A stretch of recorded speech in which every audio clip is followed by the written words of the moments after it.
चंद्रपूर जिल्ह्यातल्या दाताळा परिसरातील विदर्भ टाउनशिपमध्ये झालेल्या सोने चांदीच्या दागिन्यांच्या चोरीचा स्थानिक गुन्हे शाखेनं छडा लावला। चोरट्यांजवळून तब्बल 17,68,000 रुपये किमतीचे सोन्याचे दागिने जप्त करण्यात आले।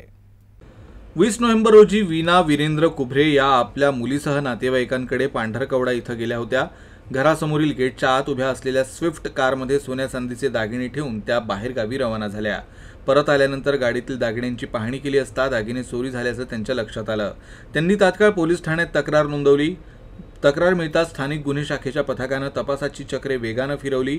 घटनास्थळ आणि परिसरातील सीसीटीव्ही फुटेज तपासण्यात आलं। तसंच गोपनीय बातमीदारांकडून मिळालेल्या माहितीची पडताळणी करण्यात आली।